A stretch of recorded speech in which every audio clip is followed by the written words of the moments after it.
History is not only written in books, it flows through rivers, lives within ruins, and survives in the tradition of indigenous communities.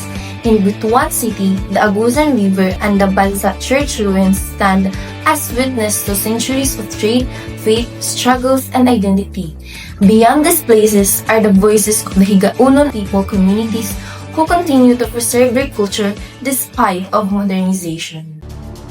Agusan River located in Butuan City and stretching across northern eastern Mindanao. The Agusan River is considered one of the largest and most important river system in the Philippines. For centuries, it served as the major route for trade, transportation, communication, and settlement. Historically, Butuan became known as an early trading kingdom because of the Agusan River.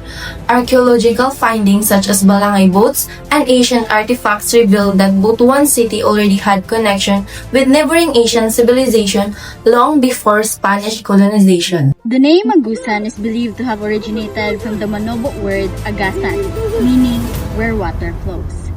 Long before roads and modern transportation existed, the river served as a primary highway of the indigenous Manobo and Mamanwa people, connecting communities through trade, communication, and daily life. In 1521, the mouth of the Agusan River in Masao, Butuan became part of the first mass controversy as many believed the first Christian mass happened there instead of Limasawa. During the Spanish colonization in the late 19th century, Jesuit missionary Father Santonio Rios, known as the Apostle of Agusan, traveled through the river valley to establish settlements and spread Christianity among indigenous communities. His mission greatly influenced the social and religious development of the Agusan region. In 2011, the river system gained attention with the capture of Lolong near Agusan Marsh. Today, the Agusan River faces threats from illegal logging, mining, pollution, and palm oil expansion.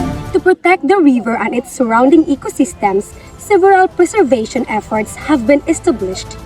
In 1999, the Agusan Marsh Wildlife Sanctuary was recognized as a wetland of international importance under the Ramsar Convention. Community-led groups such as the Bantay Danau, composed mostly of Manobo volunteers, to continue patrol the marsh and report illegal environmental activities.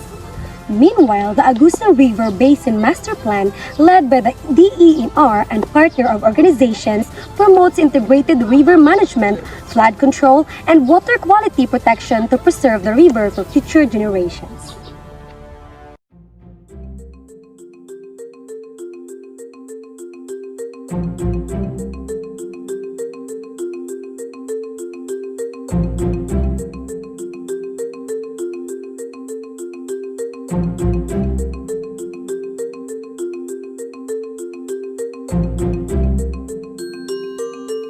Located beside the Agusan River in Barangay Bansa, Butuan City, the Bansa Church ruins stand as one of the earliest remnants of Spanish colonial architecture in Mindanao.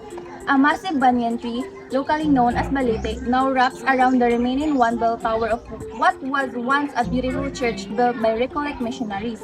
The growth of nature over the ruins reflects the time has reclaimed the historical structure.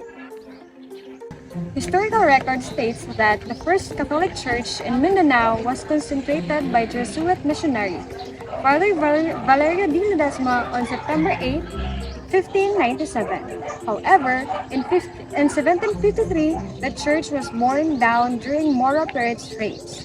It was later rebuilt but eventually fell down into disuse when the town center was transferred to Baog, now known as Magallanes, in 1865.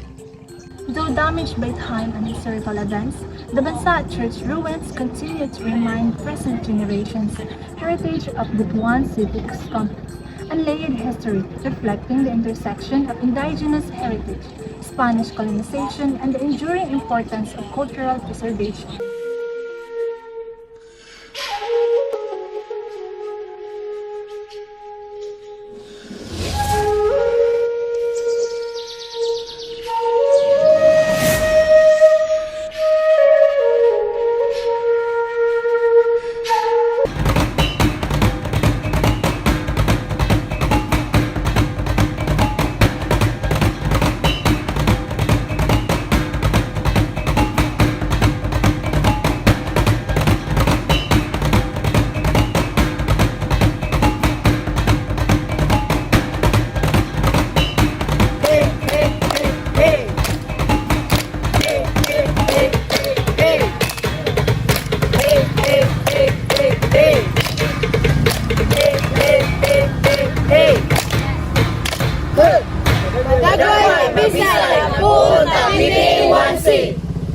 Madagway hamasalom ta inyo anan, yan adi ay si Nicole Dagan, migikan Tasalog, Esperanza, Agusan del Sur, and I am part of the indigenous community, particularly ang tribo sa Higaonon.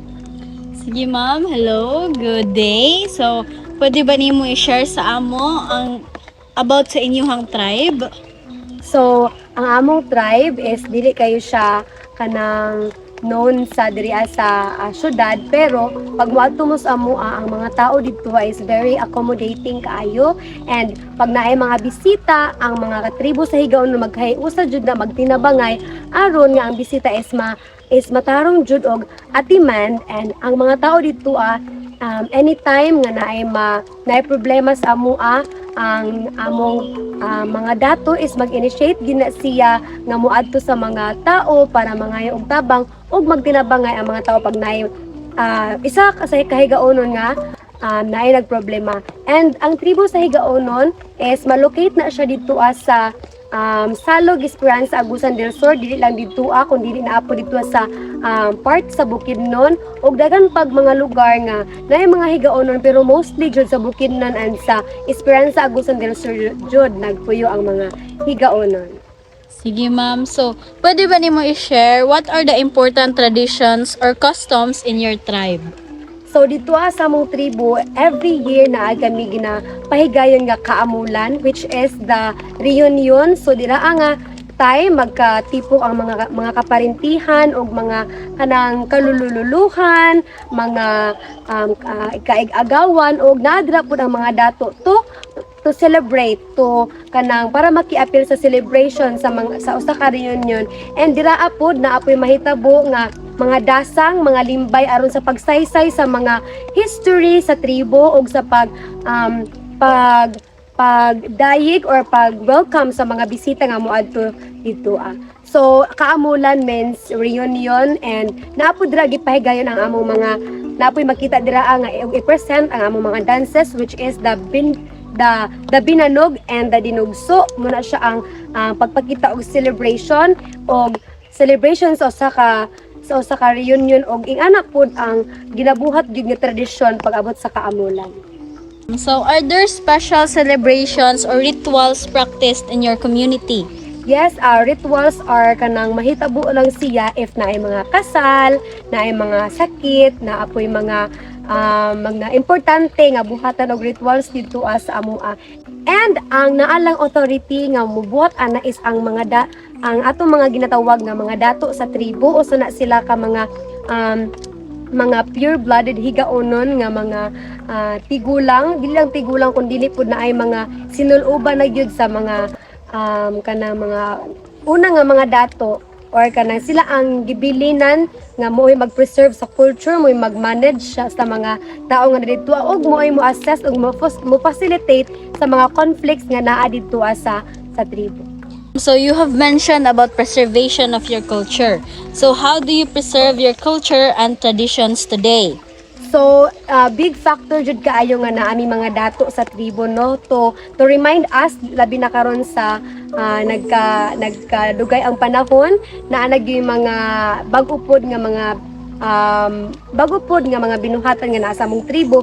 So our dato kanang mo sila ang gapa-remind kung unsa among mga need buhaton, kung unsa ang among kanang iparemind sa amo nga dili na mo walaon ang among pagkahigaonon kung makaadto mi sa syudad, kung makahawa mi sa among tribo, kung dili amo gyapon siyang ipakita or amo gyapon siyang ipabilin sa among kasing-kasing or sa among binuhatan nga usa may kahigaonon nga naami bungkatol habulawan daw ng katasahala na, which means our good character as higaonon nga ipakita namo kay ang mga higaonon pud is kanang naagi na sila, mas pilion nila kung naay conflict, mas pilion nila nga isipon nga kanang or ibaliwala na lang tong problema kay tungod kay gibati nila nga igsuon or kauban nila sa tribo ang usa ka tao nga nakasala sa ilaha.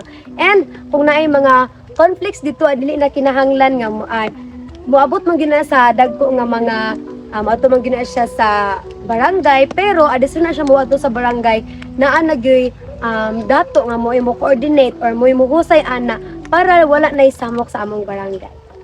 So mo to and then additionally kung sa pag-preserve sa among culture, pag naami mga kaamula, na ay mga kasal, na ay mga celebration nga ginabuhat namo sa among community or na ay mga taga-syudad nga moadto sa amo yes, amo gid ipakita ko sa mga practices dito, which is ang dancing, ang dasang, ang limbay, ug ang mga kanang among inistoryahan, dili gyud na siya mawala ang among inistoryahan dito And pag makadto pud mi sa laing lugar, amo pud ginaingon nga usa mi ka mga higaonon nga mga tao.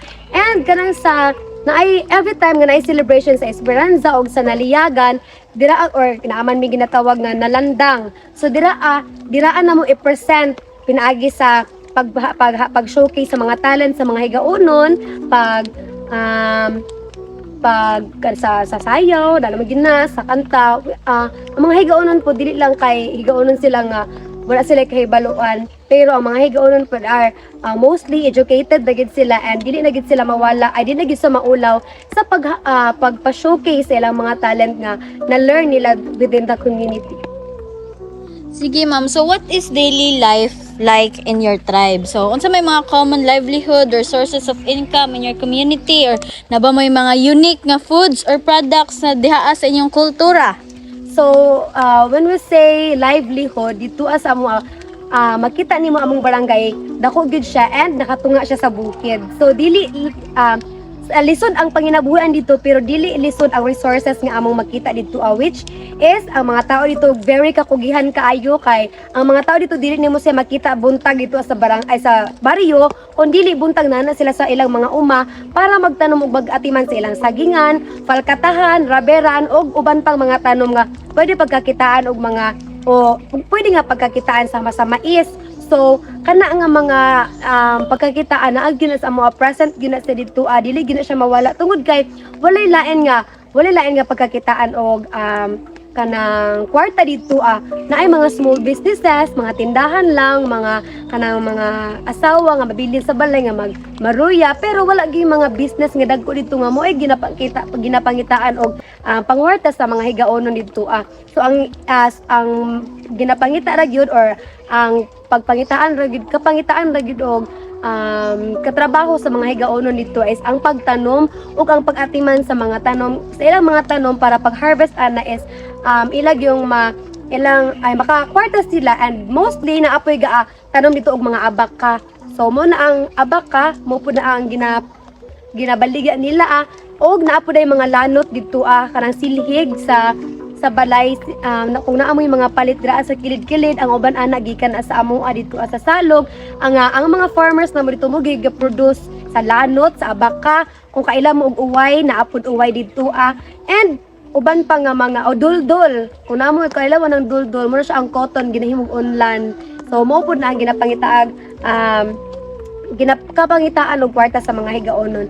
And then naapoy di mga drivers sa katig dito habal-habal. So everyday na sila everyday operation mo ato sila mobaba sila sa Esperanza para po masuportahan ang ilang pamilya. Aside anang akong gipang mention, wala na gyud yung mga dagko nga businesses nga nakasulod pa dito para mangita ay mo'y pagkakitaan og puhunan. Sige ma'am, naabay mo bisita dito sa inyo ma'am? Nabay certain practice or kana buhaton nila usa before sila makasulod dira sa inyong tribo? So sa una nga dili pa educated ang tribo sa higaonon, wala jud makasulod sa among tribo kay grabe gud sila kanang secure ang security dito or kanang sa mga pag-protect sa among culture, grabe jud kahugot. So wala jud makasulod dito aside sa mga higaonon lang. Pero karon nag-anam-anam og dugay ang panahon na anay mga makasulod dito nga dili taga dito, tungod kay na-educate na ang mga tao og sa una man god kay mahadlok ang mga higaonon nga mga kitaglain nga mga tao, tungod kay bukid lagi kaayo. So karon open kaayo ang tribo sa higaonon nga mudawat og mga bisita, pero naagyapoy kanang mga observation nga gikan sa among mga dato, sa among chieftain to protect our tribe nga dili gyud pud may maabuso sa mga tao nga mosulod og mugawas sa among tribo. Ma'am, so what challenges does your community experience today, or how does modernization and technology affected your culture? So sa amo karon isip new generation naagya gina-preserve na mo among culture, pero dili gyud malikayan nga naagi challenges nga moabot. So kani ang mga challenges na mo is ang mga bata karon is dili na kay sila kabalo mo storya og kanang higaonon, which is very important siya para ma-identify as higaonon. Pero karon naanay mga higaonon nga dito na magpuyo sa syudad, unya ang ilang mga anak dili na sila dili na sila kabalo mo storya og higaonon, and dili na pud sila kabalo kaayo kung unsa ang kultura sa higaonon. So about sa social media, mga aing anak karon nanay mga bata nga di na motuo sa mga tinuuhan sa mga higaonon tungod kay na-adapt na nila ang mga practices or mga kanang bag-o karon nga mga nahitabo sa palibot, especially social media. So naiuban nga ikaulaw na nila ang tribu tungod kay naay mga discriminations nga mahitabo tungod kay ang taga bukid higaonon. So naay po yung mga tao nga maapektuhan, pero napoy uban nga grabe ka proud sama nako, proud as pure-blooded higaonon. So mo ginang isa ka challenges amo nga nagkaanam-anam, nagkawala ang sense or essence sa among kanang tribo nga sa mga bata karon wala na gid sila kayo knowledge about sa among cultures. What does being a higaonon mean to you? So, as a pure-blooded higaonon, I am proud to say ang akong tribe ang dako nga factor nga nag-shape sa akong character kung unsa ko karon. So, sa isip ko sa kahigaonon, nakita gid nako ang beauty ug importance nga ika-proud gid nako ang higaonon kaysa na-adapt gid nako ang isa ka character sa usa ka higaonon, which is ang pagka maabi-abihon ug kahimansinon kaysa among culture. Tapad-tapad ramang gid ang among balay, wala gyud adlaw ana nga dili mi mag-abi-abi sa among mga silingan, mag-istorya-istorya, and magtinabangay kung naay mga problema sa matag usa. So higaonon is kanang grabe gid siya kadako og place sa akong heart kay dira ako nagikan, diha ako nakatuon og mga sa akong manners, sa akong character, sa akong pag-express sa akong self kung unsa ko giunsa nako pagka-proud kung unsa ang akong color, sa akong sinultian ug unsa ko nga ipakita kung unsa akong tinuod nga self. Sige ma'am, daghang salamat og maura to. From the flowing waters of the Agusan River to the timeless ruins of Bansa Church, the history of Butuan City continues to shape its identity and heritage. Beyond the city, the traditions of the Higaonon people in Esperanza reflect the enduring connection between culture, community, and nature. Together, these stories reminds us of the importance of preserving history and indigenous tradition for future generations.